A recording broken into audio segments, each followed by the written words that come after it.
एक दिन एक कबूतर नीले आसमान में खुशी खुशी उड़ रहा था। तभी अचानक एक चालाक चील उसकी ओर झपट पड़ी। डर के मारे कबूतर तेजी से उड़ने लगा। वह इधर उधर मुड़ता रहा और चील उसे पकड़ने की कोशिश करती रही। काफी देर तक पीछा करने के बाद कबूतर एक ऊंचे पहाड़ के कोने में जाकर छुप गया।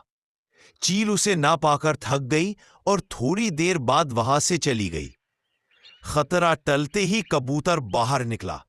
तभी उसके साथी कबूतर उसे लेने आ गए। सब मिलकर खुशी खुशी अपने घर की ओर उड़ गए।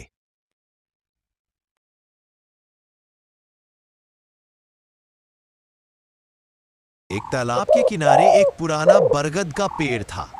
उसी पेड़ पर एक कबूतर रहता था और तालाब में एक मेंढक। दोनों गहरे दोस्त थे और हमेशा साथ रहते थे। सुबह कबूतर उड़कर दूर दूर से दाने लाता और मेंढक तालाब के कीड़े मकोड़े पकड़ता। दोपहर में वे पेड़ की छाया में बैठकर बातें करते। एक दिन तेज बारिश आई और तालाब भर गया। मेंढक डर गया। तब कबूतर ने उसे पेड़ की सुरक्षित डाली पर बैठा लिया। बारिश रुकने पर दोनों मुस्कुराए और समझ गए कि सच्ची दोस्ती हर मुश्किल में साथ देती है। एक गांव में एक किसान के पास मुर्गियों का एक फार्म था। उसकी सभी मुर्गियां रोज अंडे देती थी। उसी किसान के पास कई कबूतर भी थे जो अंडे देते थे, लेकिन उनमें से एक कबूतर अंडा नहीं देता था। किसान को गुस्सा आया और उसने उस कबूतर को मारकर भगा दिया। दुखी कबूतर उड़ता हुआ एक मुर्गी के पास पहुंचा और अपनी पूरी कहानी उसे सुनाई। मुर्गी को उस पर दया आ गई। वह कबूतर को अपने साथ फार्म में ले गई। वहां दोनों मिलजुल कर रहने लगे।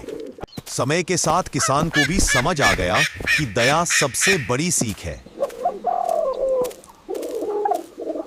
रेगिस्तान के बीच एक अकेला कुत्ता रहता था। कई दिनों से वहीं पास में एक पुराना कुआं था। उसी कुएं का पानी पीकर वह अपना जीवन चलाता था। कुत्ता बहुत स्वार्थी था और किसी भी जानवर को कुएं से पानी नहीं पीने देता था।